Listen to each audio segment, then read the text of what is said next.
So I now have the top and bottom cut to size, the left side, right side cut to size, and the 3 shelves cut to size. The central vertical I've left long at the moment, and I'll just explain the theory behind that.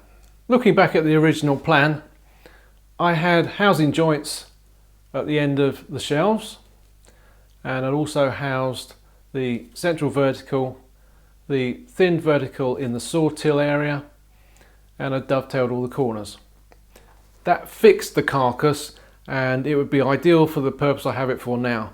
But I decided that actually it might be sensible if we think about the future and how we might want to rearrange these shelves and perhaps rearrange this area too. So what I've decided to do is to dovetail the corners, and hence the sides and the top and bottom are cut to length. I've decided to have adjustable shelves, so they are now cut to the length that I want, and I'll put shelf support pins down each side. So they're finished basically. The length of these shelves is going to determine where the central vertical goes. That's going to be housed into the top and bottom of the carcass, and so until the carcass is made, I don't want to cut that to length. So the first job will be to dovetail the corners of the carcass. That'll give me the exact length for the shoulders for the housed central vertical. Now, I should know that from the lengths of the sides at the moment, but you never know what happens when you're cutting dovetails. Something might go wrong, might make a slight mistake, and so that distance might change slightly. So there's absolutely no point cutting this to its finished length at this point. As for the till area, as I say, this was going to be housed top and bottom, this vertical. I think to leave this area for perhaps changing in the future, we'll mount this vertical and the holders for the saw handles. We'll mount those once the carcass is all complete, and they'll be demountable, so I can reconfigure that area much more easily. This is one of those occasions where the design in the first instance seemed ideal, but then as you go along and start doing some work on it and think a bit more, you can take into account future use for projects and just try and build in that element of future-proofing it. I've laid out the sides and also the top and the bottom face down onto the workbench. I can't obviously put them in the position they're going to end up because there'd be no space for them to actually sit. So I'll put the top and the bottom inside the sides, and basically they're laid out in the way they're going to go, with the back edges facing upwards.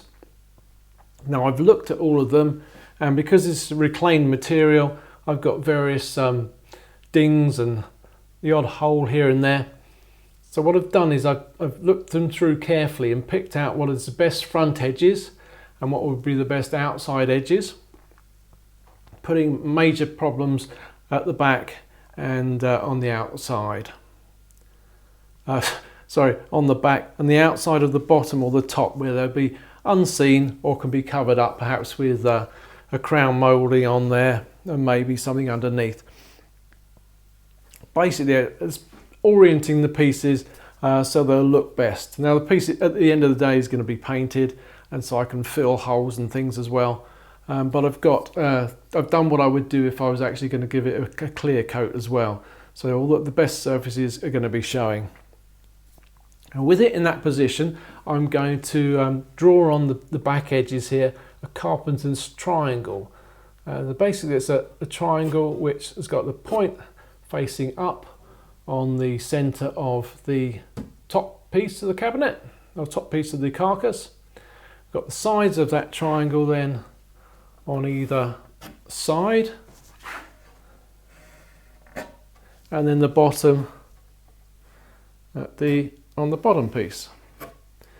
That just means that whatever happens to these pieces now, as long as those marks remain in place, I can put the boards back in exactly the same position, so I know where they go. That's going to make it really easy and foolproof almost when it comes to marking up for and cutting the dovetails for the corners, and as we go on for the rest of the build. Now, a mistake could happen and I may want to reorder them, but of course these marks can be cut off or planed off, and those pieces can be reordered if they need to be. But the cabinet makers or the carpenter's triangle is a really simple way of ordering the pieces. You could write on them if you want, left side, right side, etc. But this is just a tried and tested method that I tend to use quite a bit. It's time to lay out for the joinery that's going to hold these sides to the top and bottom.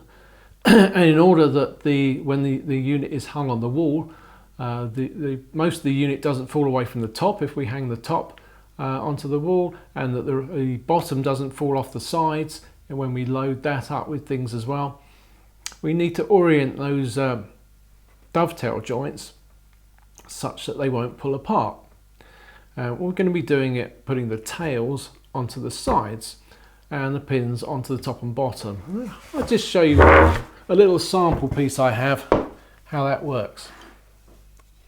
So here you can see we've got tails on this piece here, and if this is the top of the cabinet, top of the carcass, those tails will wedge as the sides are pulled down. So if we attach the top to the wall, all the weight on the cabinet is going to be pulling down on the sides. Those tails will just get wedged tighter and tighter in the joint, so it won't pull apart. Likewise, if this is the bottom of the cabinet, the tails are going to wedge as weight is put onto the bottom of the carcass, and so that will stop that from pulling off.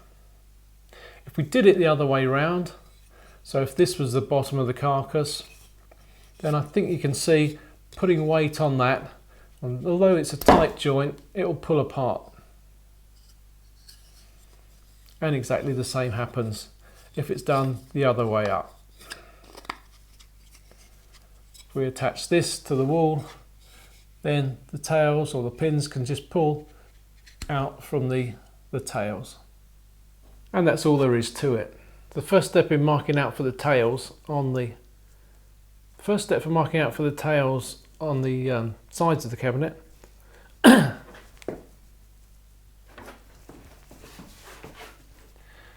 the first step for marking out for the tails on the sides of the cabinet is to at the top of the cabinet is to take the top of the cabinet, get the thickness of it on a marking gauge, and then on the sides we can scribe that round so we know how deep the tails need to be marked. I'm marking these deeper than I would normally, just so that you can see them, and it doesn't matter to me because it's on a utilitarian cabinet. I'll leave them on probably when it's finished. Otherwise we could plane off the sides of the carcass to remove those lines. You'll also notice that I've clamped in the vise both sideboards so I can mark them together. Once I've marked where the tails will go, I'll separate the boards and I can use the marking gauge just to mark that final line on the sides that are clamped together. Now I said before these are reclaimed boards. One of the problems is a couple of holes through these sides. That appears roughly here. So what I want to try and make sure is that that is a gap between the tails. So those holes are actually removed from the project entirely. That's going to mean that I'm going to need a slim tail at this end because I want to leave a sufficiently strong pin at the end. Now I could use a 1/6, probably okay with this wood. I'd probably prefer a 1/5 if I didn't want to depend too much on the glue. But given how narrow this needs to be and quite how deep these go, I just want to check that if I'm marking tails with this, I can actually get a good enough tail with a wide enough neck on it and still have a strong pin. And I can just about. Now I can go on and lay these out in whatever order I want, really. A lot of people might mark them out equal gaps and all equal sizes, but that just looks too much like a machine to me, so I'm going to space them out probably symmetrical, but I'm going to be changing the width of the tails across there, and it will be fairly random the way I do it.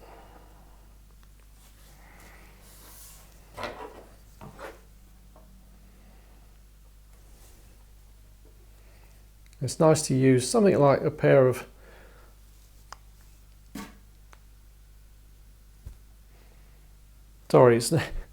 it's nice to use something like a pair of dividers to get the symmetry right.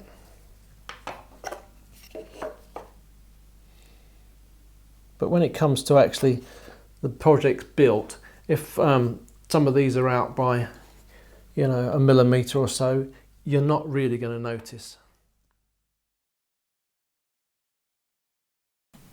Join me next time when I lay out and cut the dovetails.